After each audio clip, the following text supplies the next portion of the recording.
this session, Barbara Bieldt, she is at the MPO, and she's Barbara, you must please help me now. Yeah, my title is Manager Stewardship and the Regulatory Issues. Thank you, Barbara. Thank you. So Barbara will discuss market-related issues, and it is also your chance now to ask her why why is the UHT imports a problem, or any question you want to ask her. Feel welcome, and she will give you the correct answer on all the current issues floating around regarding the dairy industry, especially the market. Thank you, Barbara.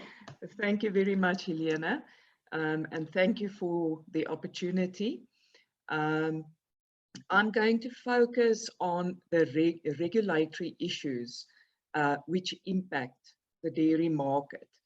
And I'm going to give you a bit of a background, a bit of history on what the market used to look like and how it evolved into the current situation. The whole trade environment changed from 1939 to 1995. The market was regulated, the dairy market, by the Marketing Act of 1937, in terms of which there was a statutory body, the Dairy Board. Now, the Dairy Board was responsible for price control, surplus removal, and import control. Now, what this means is that the local market was completely regulated and was 100% protected against the international market. Because with import control, if anybody wanted to import a dairy product, they had to contact the Dairy Board and get permission to import. Okay, then the winds of change began blowing. In 1994, the dairy scheme was discontinued. The Milk Board was replaced by the Milk Board replaced the Dairy Board. And whereas the Dairy Board represented the entire industry, that is the primary and the secondary industry, the Milk Board represented only the primary industry, that is the dairy farmers. In 1995, South Africa became a member of the World Trade Organization. South Africa became part of the whole move towards trade liberalization and giving more market access to other countries. And South Africa also signed the General Agreement on Tariffs and Trade. And what that implied is that the agricultural sector had to be deregulated completely. Now, the new Marketing of Agricultural Products Act was promulgated in 1996, and the effect that the Act had was that all agricultural marketing boards were disbanded at the end of December 1997. The National Agricultural Marketing Council was established, and the most important changes were that import control was replaced by import tariffs, total deregulation. What that meant was that imports were now allowed freely as long as the import tariffs were paid and the imports complied with safety and other import health and safety requirements and other import requirements. At the beginning of 1998, the Milk Producers Organization was registered as a non-profit company. It's a voluntary organization, Um, the difference here is that before, all farmers were obliged by legislation to pay a levy to the dairy board. Now, farmers could choose whether they wanted to be a member of the MPO and if they wanted to pay the voluntary levy. Now, the dairy import tariffs, the current tariffs, were implemented on the 2nd January 1998. The way these tariffs were established was the industry worked in cooperation with government, and they attempted to set the tariffs at levels which took into consideration the subsidized prices or prices influenced by government assistance in the international market. Now, at that stage, it was mainly the European Union that actually assisted their farmers by direct and indirect subsidies. They actually, at that stage, paid direct subsidies for products that were exported. Now, the organized dairy industry also was established after that, after 1998. In the primary sector, we have the Milk Producers Organization, which looks after the interests of all dairy farmers, commercial and small scale. And the MPO's vision is sustainable dairy farming for everybody. Now, the secondary industry, that is all the processors of raw milk. The body that represents them is SAMPRO, the South African Milk Processors Organization, and the membership is also voluntary.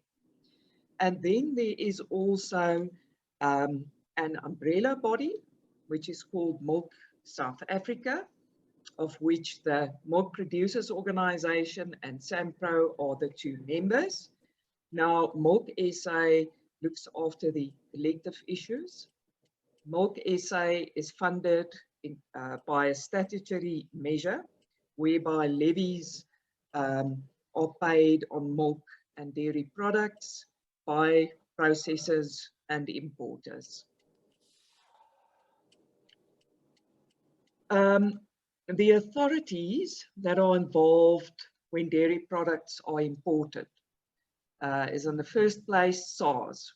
Now, SARS as in terms of the Customs and Excise Act 1964, regulate imports.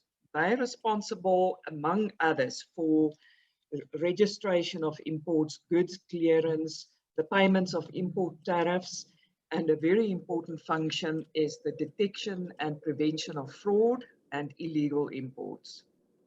Then, anybody who wishes to import a dairy product into South Africa has to apply for a veterinary import permit from the Veterinary Services Directorate of the Department of Agriculture.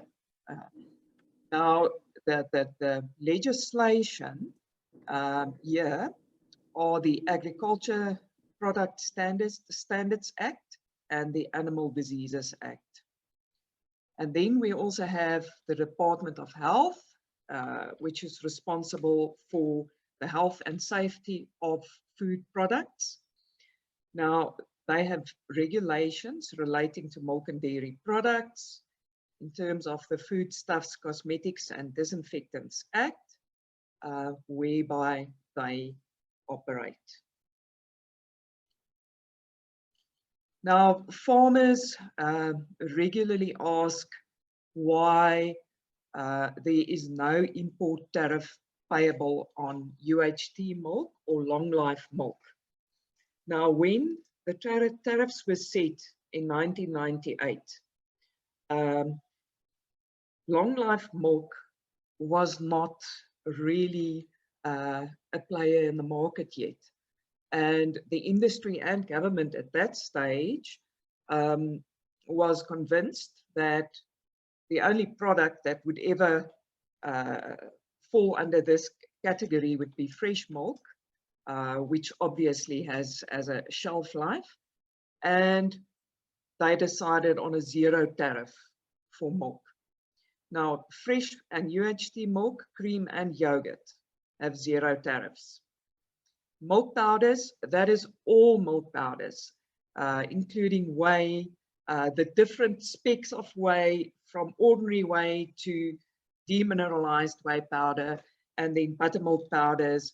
All of those powders have a tariff, an import tariff of R4.50 a kilo. Butter has a tariff of R5 a kilo, and then cheese as well. Now I'm quickly going to explain to you that these tariffs do change, or they can be changed. The government body responsible for tariff-related issues is the International Trade Administration Commission. Now they make recommendations for amendments to import tariffs to the Minister of Finance, and and then it gets promulgated. The Customs and Excise Act Schedule 1 is changed. Now, a very important thing to keep in mind is that government doesn't consider import tariffs as a protection measure. They consider it as a measure to promote production, to promote job opportunities, and also to enhance international competitiveness. Now, tariffs, you get normal tariffs that apply when products are imported at prices which are the result of normal trade, free market trade principles in the country of origin. That is supply and demand. And then you have trade remedies, which are specific measures that government can use to act against imports that they consider where the prices are the result of unfair trade practices. I'm not going to go into detail about that. It's not necessary. Okay, then trade agreements. South Africa has entered into a number of trade agreements, and these trade agreements affect import tariffs. Mostly giving preferential trade access to certain countries for, say, for instance, butter can be imported from Switzerland at a reduced rate of duty.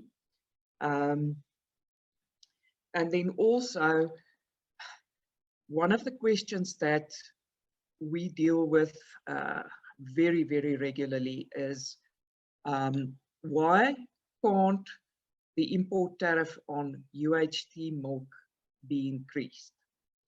Now, long life milk, the tariff is bound at zero in terms of the economic partnership agreement that South Africa within SADC has with the European Union. Now that means that even if the normal import tariff is increased, it will not apply to member countries of the EU. And the countries where we've had problems in the past, where low-priced UHT milk originated from, were all members of the European Union. Okay, there are other measures in terms of the EPA agreement that we can use, but it's complicated. Price determination with deregulation. Free market principles apply to the trade of agricultural products in the local market. One of the major things that the new Agricultural Marketing Act said is that Producers are responsible for milk production and can sell their milk to a processor of their choice at a mutually agreed upon price. Okay, now with regard to the setting of or the determination of producer prices, the MPO is prohibited by law not to be involved in any price negotiations or price settings by the Competition Act. It is the responsibility of milk producers to negotiate with the processor a contract at a price that both of them agree upon. Okay. Thank you very much. If you have any questions, you're most welcome to ask, and I'll attempt to answer them. Thank you, Barbara. I will just give the attendees a chance to put down some questions, but we will wait a minute or two.